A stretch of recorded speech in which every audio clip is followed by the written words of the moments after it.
Warahmatullahi wabarakatuh. Waalaikumsalam warahmatullahi wabarakatuh. Takbir! Allahu Akbar. Takbir! Allahu Akbar. Takbir! Allahu Akbar. Alhamdulillah. Wassalatu wassalamu ala Rasulillah Muhammad bin Abdullah wa ala alihi wa ashabihi wa mawalah wa man tabi'ahu ila yaumil qiyamah. Masya Allah kan wa ma lam yasha' lam yakun la hawla wa la quwwata illa billah. Rabbi shrah li sadri wa yassir li amri wahlul 'uqdatam min lisani yafqahu qawli rabbana zidna 'ilma. Alhamdulillah, senang sekali pada siang hari ini saya bisa berada di hadapan para mujahidin dan mujahidah di Kota Bone untuk berbagi informasi pengalaman apa yang saya saksikan, saya rasakan selama 12 tahun tinggal di bumi Gaza, Palestina. Semoga pertemuan kita hari ini di hari Jumat, hari penuh berkah di masjid ini, Masjid Raya Bone, rumah Allah yang penuh berkah, kita membahas negeri Palestina, negeri Allah berkahi. Masya Allah, ini triple keberkahan combo. Semoga ini semua bisa menjadi penyebab kita semua dihujani keberkahan dunia dan akhirat. Allahumma amin. Dan semoga sebagaimana Allah Ta'ala mengumpulkan kita di masjid hari ini, semoga kita juga kelak dikumpulkan di Masjidil Aqsa dalam waktu dekat sebagai orang-orang yang membebaskan Masjidil Aqsa. Kita berkumpul sholat berjamaah di sana dan mendapatkan pahala perjuangan, pahala jihad, pahala ribat mempertahankan Masjidil Aqsa. Alhamdulillah. Sebelum saya sampaikan materi singkat saya pada siang hari ini, tidak lupa saya ingin sampaikan amanah dan titipan dari warga Palestina di Gaza yang selama 12 tahun saya tinggal di Gaza, bertemu dengan ribuan bahkan puluhan ribu, ratusan ribu orang-orang Palestina. Saya sebagai seorang aktivis kemanusiaan, sebagai seorang jurnalis, sebagai seorang pemuda, saya bertemu para dosen, para politisi, para akademisi, kaum wanita, emak-emak, kaum bapak, anak-anak, remaja, bahkan para pejuang. Saya bertemu semua di sana. Saya melihat bagaimana kesan pertama orang Gaza ini, Pak. Orang Gaza ketika melihat orang Indonesia itu, yang saya rasakan itu ada rasa bangga dan haru. Betapa mereka sangat senang, bahagia ketika melihat ada orang Indonesia yang hidup di tengah-tengah mereka. Suatu hari saya di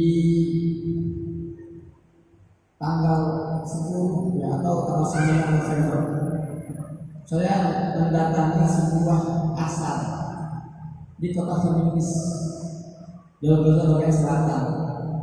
Saya saat itu sedang survei untuk distribusi bantuan kemanusiaan. Di situ saya melihat ada ratusan warga Gaza yang sedang ngantri untuk beli roti. Ini yang saya rekam. Jadi mereka ini ngantri di satu-satunya pabrik roti yang masih tersisa. Semua pabrik roti sudah hancur lebur. Ini adalah satu-satunya yang masih tersisa di daerah tersebut, di pos-pos. Nah, tapi saat itu kondisi lagi gas-gas, lagi bombardir, dan ini adalah momen sensitif. Ini momen sensitif. Ketika saya melihat ramalan itu, saya berpikir, ini kalau saya rekam sekarang, kira-kira bermasalah apa? Saya sangat ingin menonton saya itu. Tapi itu waktu yang salah satu kenapa? Karena Dalam kondisi orang sedang marah, sedang kehilangan, sedang sedih, kalau kita sembarangan videoin, itu bisa fatal. Mungkin dia nyangka, oh ini mata-mata ya, ini siapa ya? Dia tidak sadar. Tapi Bismillah, saya taruh video untuk saya tampilkan, saya perlihatkan ke umat saya Indonesia bagaimana kondisi mereka. Bismillah, saya buka HP saya. Mulailah saya rekam video dengan penuh rasa khawatir. Bener, nggak nyampe 5 detik, 6 detik, saya dikasih video. Tiba-tiba ada seorang bapak-bapak parubaya, dia lewat depan saya menggunakan baju gamis abu-abu, membawa kantong kresek, melihat mukanya lelah, marah, capek. Dia berkata saya, kamu ngapain kamu? Apa yang kamu? Sudah tidak. Dia teriak sambil menunjuk ke arah saya. Betul kan saya bilang, saya lagi videoin, saya turunin pada saya. Aduh, tak marah. Dia mendatangkan saya, semakin dekat semakin miring kepalanya. Itu kan sambil dekat. Ternyata dia memperhatikan ada bendera ini. Ketika semakin dekat dia mengatakan, masih orang Indonesia ya? Benar Pak? Masya Allah, berubah. Yang tadinya dia marah berubah jadi rasa haru, rasa bangga. Dia peluk saya, Masya Allah, ngapain di sini orang Indonesia ini? Saya bilang saya lagi cari barang-barang untuk bantu. Saya di sini nikah dengan orang Belanda. Itu dia memeluk saya, kemudian dia mencium saya, kemudian panggil ke orang sekitar. Wahai warga Palestina, wahai orang dewasa, ini nih ada orang Indonesia nih, Masya Allah. Ini ada orang-orang terbaik yang kita cintai. Indonesia yang tidak pernah melupakan kita, Indonesia yang selalu bersama kita, Masya Allah. Berubah dari yang tadinya marah, dia berubah menjadi apa? Kehangatan di situ. Dan saya sempat ini orang ini, lihat ya yang bawa pennya, ya saya dikerubuti akhirnya harga, gitu kan? Saya dikerubuti dan mereka bisa melihat, nggak ada kemana-mana itu. Mereka bukan tenang ngomong welcome. Sebegitu percayanya mereka terhadap Indonesia, Masya Allah. Dan, nah coba lihat, ini kursus terjemahan. Jadi dia saya minta apa pesan dari Indonesia, gitu ya. Dia mengatakan, Masya Allah, terima kasih Indonesia yang telah konsisten bersama kami. Engkau adalah bangsa yang selalu mendukung kami ketika di mana negara dunia meninggalkan kami, Indonesia selalu bersama kami. Masya Allah ya. Nah, jadi itu kondisi perang. Kondisi normal, sana orang Bali itu kalau bertemu kami orang Indonesia, itu mereka sangat hangat, sangat welcome. Dan setiap kali kita ngobrol, kita diskusi, kita tukar cerita, di ujung perbincangan kami, hampir semua itu, hampir tak pernah lupa. Mereka selalu mengakhiri perbincangan kita dengan kata-kata yang sama. Apa kata mereka? Akhi Muhammad Hussein, billahi alaik, lama kita ja'ala Indonesia saling al-ahbab Indonesia. Kata mereka, wahai Akhi Muhammad Hussein, kalau suatu hari nanti Anda pulang ke Indonesia, sampaikan salam hangat kami, salam cinta kami, salam rindu kami untuk saudara-saudara kami di Indonesia. Maka dari itu, pada kesempatan kali ini kami sampaikan amanat salam dari warga Palestina di Gaza untuk Bapak Ibu semua dengan ucapan salam Assalamualaikum warahmatullahi wabarakatuh.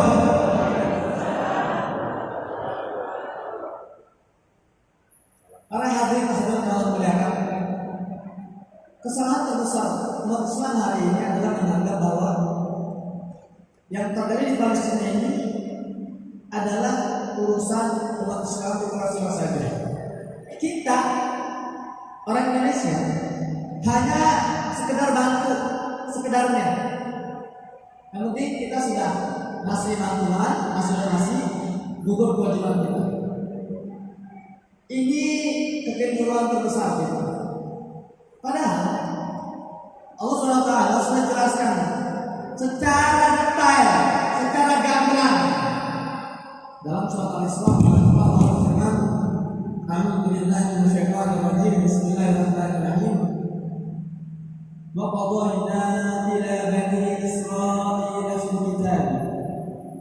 tufsiduna fil ardi marratayn wa la ta'lamunna 'uluwan kabira.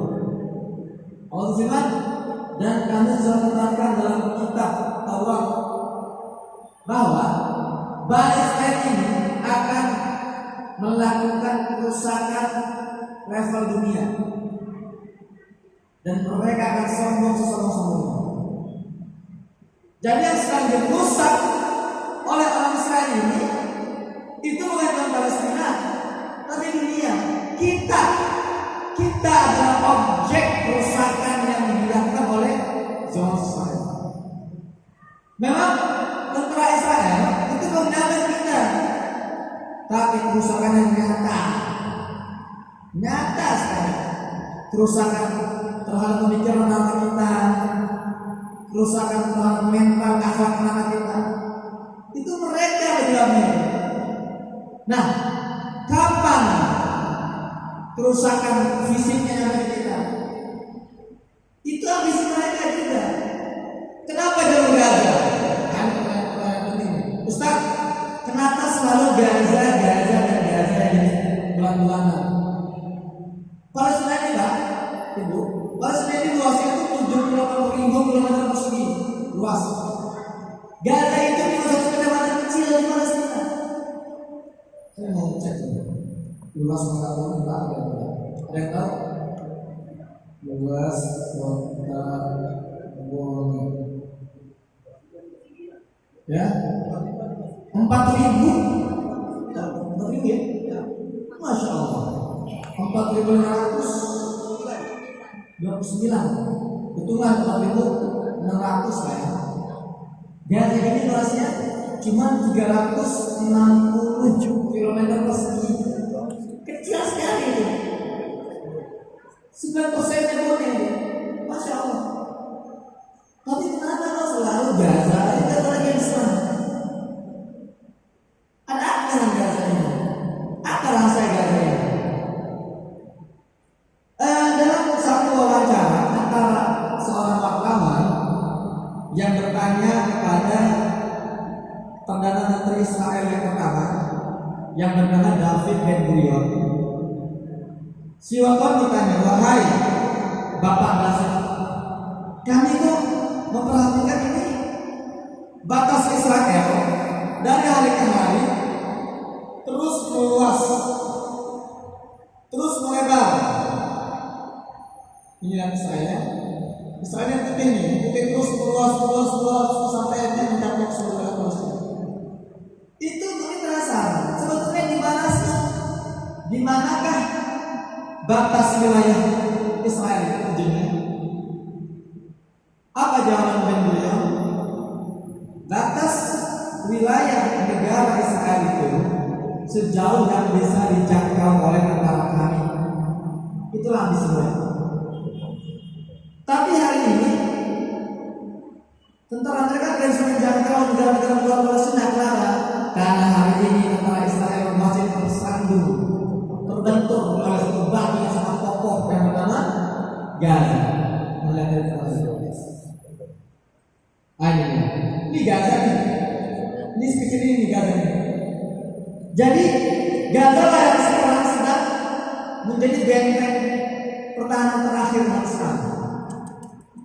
Kalau Gaza takut, maka Zionis akan terus menyebar ke Mesir, kemudian ke Saudi Arabia, ke Yordan, kemudian ke Suriah.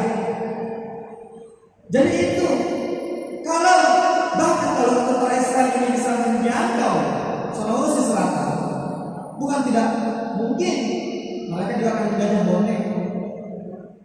Tapi hari ini Israel sedang kewalahan, mereka sedang terbentur oleh sebuah batu yang sangat kokoh yang bernama Gaza. Itulah alasan mengapa Gaza menjadi berat-berat. Maka tahun 2008 ini adalah usaha pertama Israel untuk menghabisi Gaza. 22 hari Gaza dibombardir dengan orang semua, tank gajah, pesawat tempur, ribuan terbunuh saat itu. 22 hari Gaza bertahan. Israel terpaksa menarik mundur pasukannya dan membawa kekalahan. Kemudian 2011 saya tiba di Gaza. 2012 itu pengalaman pertama saya hidup di dalam bombardir. Kalau saya bilang bombardir, Pak, itu per hari intensitas serangan bom itu bisa sampai 1000 bom per hari. Berat laut udara. 2012 8 hari kami bombardir, sangat brutal. Gaza bertahan. Gaza menolak untuk tunduk. Israel gagal dan mereka terpaksa harus menarik mundur pasukan mereka sambil membawa perang. Kemudian 2014 terjadi agresi lagi, lebih masif, lebih brutal. 51 hari kami dibombardir. Gaza lagi bertahan, masya Allah. 2021 lebih masif serangan, lebih ganas serangan. 14 hari kami dibombardir. Gaza bertahan, masya Allah. Jadi kalau ada yang mengira saya ini adalah saksi mata, saya bukan saksi mata. Saya ini korban selamat. Ya, 3 agresi militer, 3 kali saya tinggal di sana. Dan setiap kali agresi terjadi, itu saya selalu dihubungi, dikontak oleh Kementerian Luar Negeri Indonesia. Selalu maksudnya kami memantau dari Indonesia, Gaza memanas. Anda sebaiknya evakuasi dulu, Mas. Saya ditawarin evakuasi 3 kali agresi, 3 kali tawaran evakuasi, 3 kali saya menolak. Saya selalu menjawab, enggak dulu Pak, enggak dulu. Saya masih stay di Gaza. Kenapa? Karena saya sebagai seorang jurnalis, saya masih melihat keberadaan saya harus dibutuhkan oleh orang Gaza. Sebagai jurnalis, Ustaz, antum sudah di Gaza, kenapa nggak ada senjata sekalian? Kami di sini dalam mendidih, jahat, bukan senjata, gitu Pak ya? Kalau mau saya daftar Pak, nggak terima. Ada kriterianya, ada persyaratannya, ada spesifikasinya. Enggak sembarang orang daftar terima gitu, enggak. Apalagi kita ini aja masih merokok, napas yang ngos-ngosan, angkat senjata. Masyarakat nggak bisa. Mau gimana paham itu sih dalam Ubaidah? Pakai bahasa isyarat. Walaupun saya terima misalnya, teman-teman saya di Gaza sepakat. Nah menurut saya, Anda jangan angkat senjata. Kalau yang jadi tentara, berapa yang bisa Anda bunuh? 2 orang, 3 orang yang lebih. Habis itu Anda dibunuh. Tapi Anda sebagai jurnalis, sebagai wartawan, itu yang kami butuhkan. Karena kami ini orang Gaza nggak bisa bahasa Indonesia. Jadi Anda jadi suara-suara kami. Anda jadi bicara kami di sana. Dengan kemampuan jurnalis kami, status wartawan kami, Anda ini bisa menyentuh jutaan hati di sana. Bisa membuka jutaan pasar mata di sana. Itu yang kami butuhkan. Apa dari itu? Oke? Jadi kami selalu berdua. Perjalanan mereka dengan senjata AK-47, perjalanan saya dengan senjata tulisan, smartphone, konten, sama-sama penting untuk diperjuangkan. Dan selama 3 agresi tersebut, saya masih bisa akses internet, meskipun listrik cuma beberapa jam, tapi saya masih bisa akses internet, alhamdulillah. Karena itu senjata saya. Kalau nggak internet, gimana saya kirim konten di Indonesia? Sampailah tiba tanggal 7 Oktober 2023. Ini sudah bukan lagi agresi militer.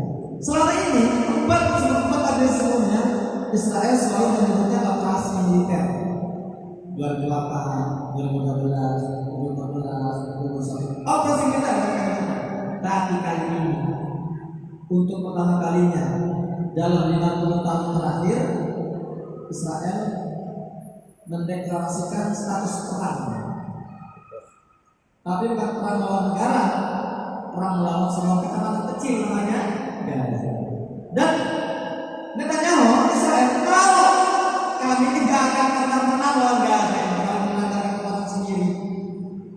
Dengan ratusan jet tempur yang mereka miliki, ribuan tank baja yang mereka miliki, 600.000 militer yang kami miliki. Mereka tahu pasti kami gak akan bisa menahan Gaza. Kami sudah coba beberapa kali, kami gagal.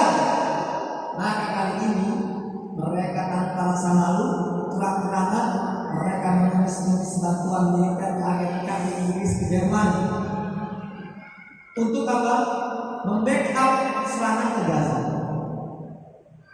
Jadi bayangkan, Gaza yang sekecil itu, yang 9% luasnya Bone dikeroyok oleh 3 negara adidaya, Israel, Inggris, Amerika, dengan full power penuh dan dengan dukungan 24 negara Eropa. Gaza takkan. Saya akan kasih sedikit gambaran betapa luasnya Gaza. Hiroshima Nagasaki itu luasnya 900 km persegi, 3 kali lipat luas Gaza. Tahun 45 Hiroshima diserbu oleh Amerika dan sekutu-sekutunya, dijatuhi bom seberat 15.000 ton bahan peledak.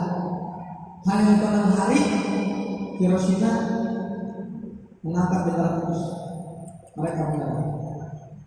Hari ini Pak, sudah memasuki bulan kelima Gaza dibombardir. Sudah lebih dari 70.000 ton Gaza dibombardir.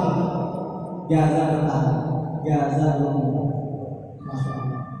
Kira-kira nih kan, saya mau tanya analogi. Bonek. Kalau bonek hari ini diserang oleh Amerika, Inggris, Israel, Jerman dengan jet-jet tempur dan tank-tank badannya, kira-kira bonek ini bakal berapa hari Pak? Setengah hari. Berapa jam? Ya. Itulah Gaza. Luar biasa. Maka emang ada kalau bisa dari sesuatu itu. Maka saya selalu katakan, kalau kita membahas Gaza, jangan terlalu sombong hanya mengandalkan akal yang lebih gak kami. Kalau kita mau menganalisa Gaza, mau mengungkap ya, membahas Gaza, membicarakan Gaza, jangan terlalu angkuh hanya mengandalkan rasionalitas kita nggak akan sampai. Kalau mau membahas Gaza, pakai kacamata teman, pakai sudut pandang kiri mana, baru nyambung, baru konek di situ.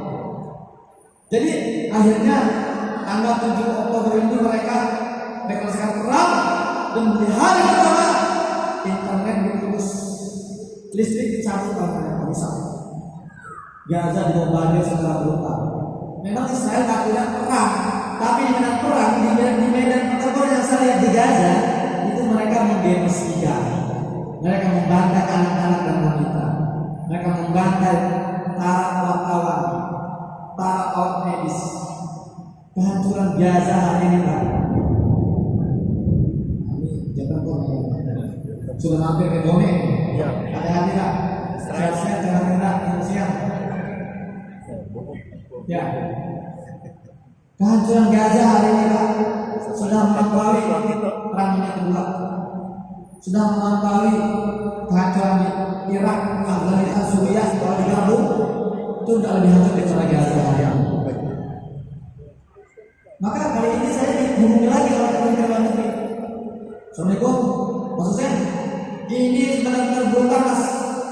Kami memantau kali ini Israel kalah. Mereka benar-benar ingin bumi hanguskan Gaza. Anda sebaiknya pulang evakuasi dulu, bukan untuk kabur Mas. Anda pulang untuk menyusun strategi, mundur beberapa langkah menyusun strategi. Anda masih dibutuhkan oleh Indonesia. Maka akhirnya dengan berat hati, baik, saya terima tawaran evakuasi kali ini. Hari 12 Oktober, 5 hari setelah serangan pertama, saya memilih untuk evakuasi. Tapi nggak semudah itu ternyata. Saya kalau mau evakuasi, saya harus bawa anak-anak saya, istri saya ke perbatasan Rafah, ke Mesir. Untuk sampai ke perbatasan itu, kami harus melewati satu jalur yang namanya Jalan Salahuddin. Ini jalur favorit Israel untuk membantai orang-orang Gaza. Ketika saya di perjalanan, saya sempat merekam video Jalan Salahuddin. Ini saya rekam. Lihat bagaimana di jalan ini banyak bangkai mobil-mobil yang diserang oleh Zionis ini. Ini jalan kontin. Jadi resikonya berat, tapi saya dalam hati saya lebih baik saya di dalam mobil daripada di dalam rumah. Kalau dalam rumah ada kemungkinan saya tergencet selamat tapi luka parah. Kalau di mobil kemungkinan besar ya langsung meninggal gitu kan. Bismillah. Saya bergerak membawa anak-anak saya untuk berpapasan lewat jalan salah itu dengan drone di atas kepala kami itu, drone tentara Israel,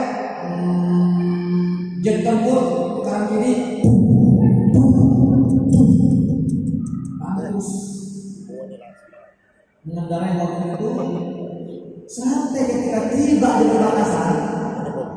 Kami nunggu berjam-jam dari jam 8 pagi sampai jam 4 sore.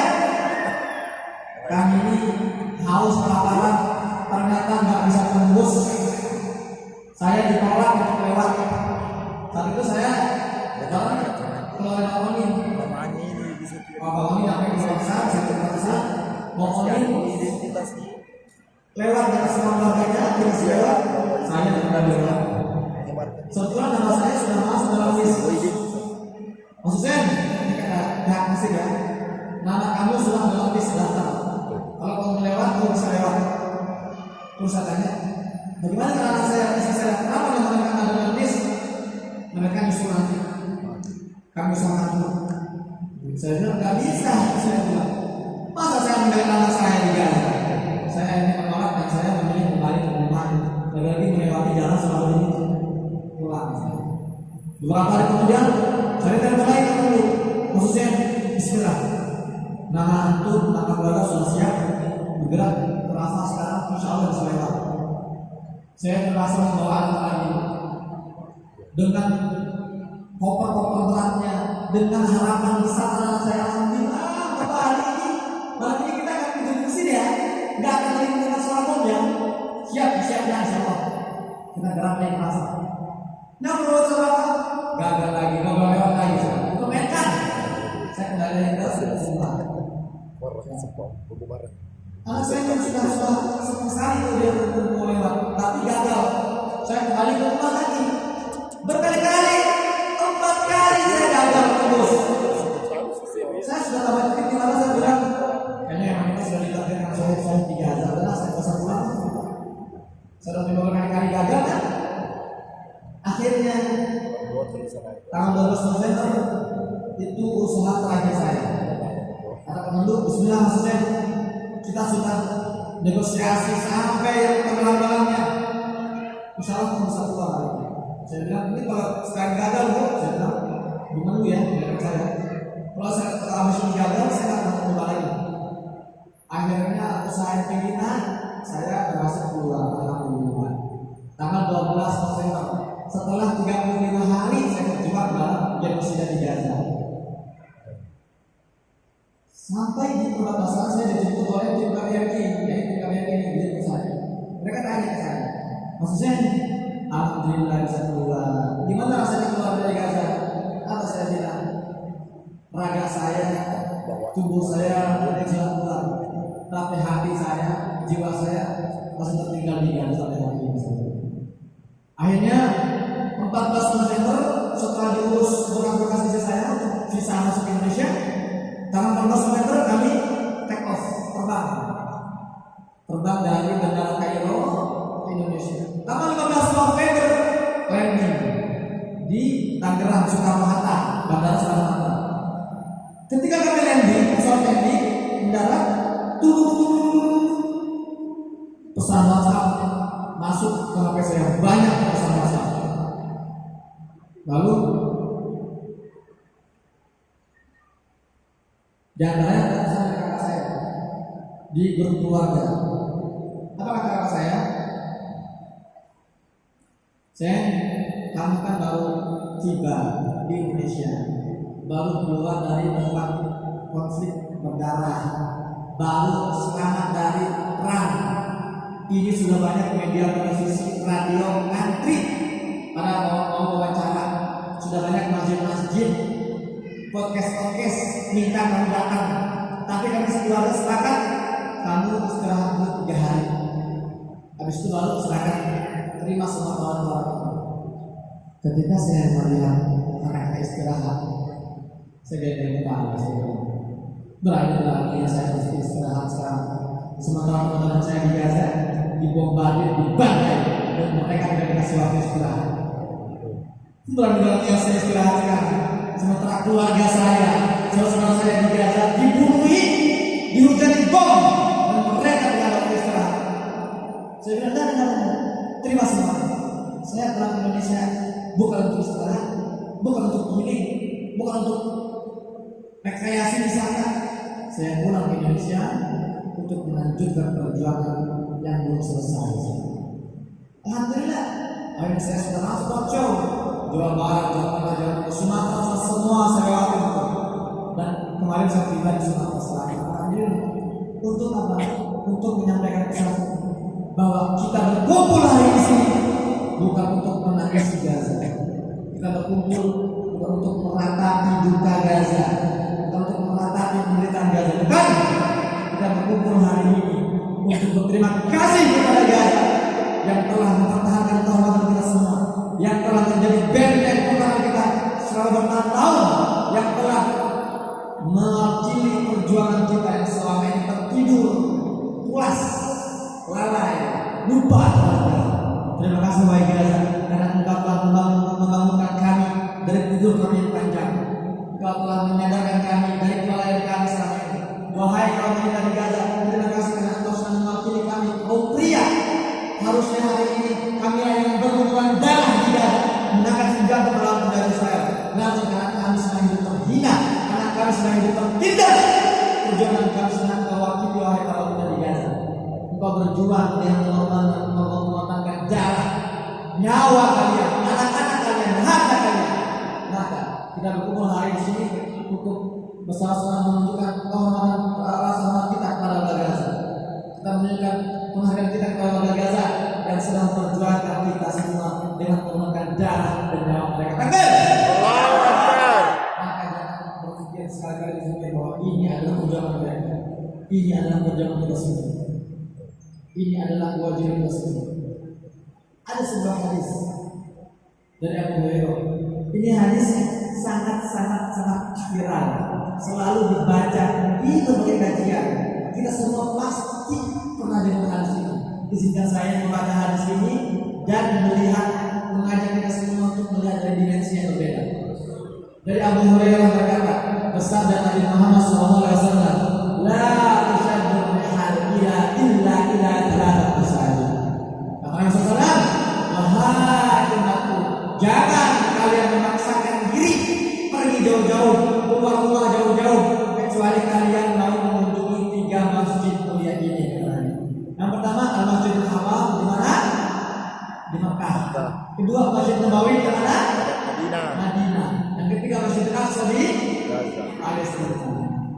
Kita semua pernah dengar hadis ini ya? Betul Bu ya? Tapi hadis ini bukan hadis yang membahas kunjungi, bukan. Ini bukan tentang datang mendatangi, bukan. Ini adalah wasiat, titipan, amanah, instruksi, perintah. Wahai umatku, sepeninggalku nanti kata Nabi, kalau aku wafat suatu hari nanti, aku wasiatkan pada kalian, aku titipkan pada kalian 3 masjid yang mulia ini. Jaga baik-baik, sering-sering kunjungi. Kalau perlu basahi, jangan sampai kotor, jangan sampai terbengkalai, jangan sampai tidak terawat, jangan sampai rusak, apalagi jangan sampai jatuh ke tangan musuh. Tapi hari ini kita semua sedang mengkhianati, kita berdamai sedang mengkhianati amanat ini. Kita lihat Masjidil Haram, Masya Allah, terjaga. Masjid Nabawi terjaga, terawat, rapi, bersih, harum, wangi. Salat subuh, zuhur, asar, nggak pernah sepi, betul kan? Nggak pernah kita kegerahan, sejuk. Kalau minum minumnya apa? Zam-zam, Masya Allah, berkali-kali umroh. Tapi kita lupa. Kita ada yang suka di Masjidil Aqsa hari ini. Ini Masjid Ini yang dibuat dari kita semua. Kenapa kita melupakan bagi bangsa? Bagaimana kita bisa khusyuk untuk belajar dari masjid Allah ke masjid Nabawi? Sementara masjid Aqsa terbengkalai, jatuh ke dalam musuh. Umat Islam tidak pernah sholat dalam, sholat di luar, diusir pula. Sejadah umat Islam hingga injak mereka. Kemana umat Islam? Kemana kita? Ini adalah kita semua. Bukan cuma tanggung jawab orang Palestina.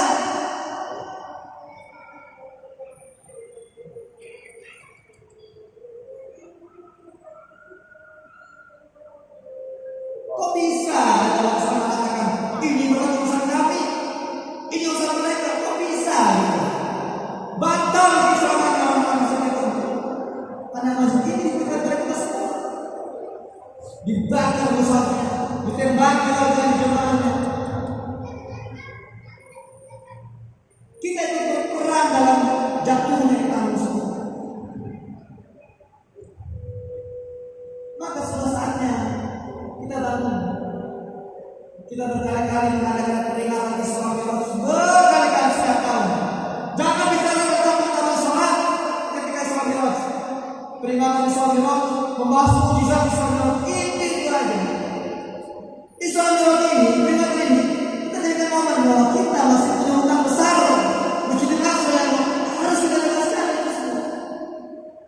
Dan kita sekali lagi lalai. Selama ini kita nggak serius lah, gitu ya, baik ya. Tapi saya katakan, kita selama ini nggak serius dalam itu habis.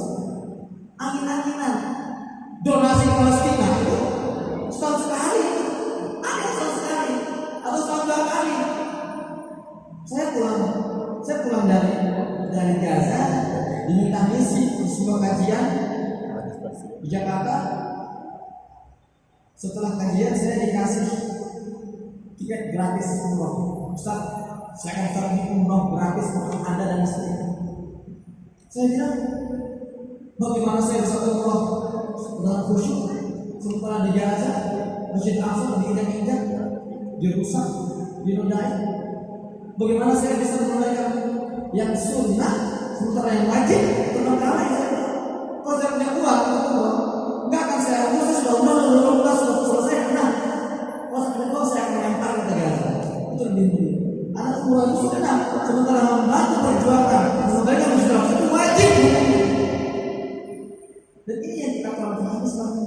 Kita masih berbicara tentang Palestina, kita masih memperjuangkan Baitul Maqdis dengan tenaga sisa, dengan pikiran sisa, dengan energi sisa, harta sisa yang kita kasih Palestina. Sementara musuh-musuh kita Zionis Israel, Amerika Inggris, ketika mereka menjajah Baitul Maqdis, ketika mereka menjajah Palestina, mereka tidak pernah menggunakan tenaga sisa. Mereka mengerahkan semua kemampuan mereka, semua energi mereka, semua harta mereka. Kenapa kita tidak fair? Kenapa kita masih menggunakan yang sisa? Kenapa kita masih menganggap ini adalah misi sampingan yang tak perlu kita perjuangkan dengan memperlakukan semuanya? Kenapa?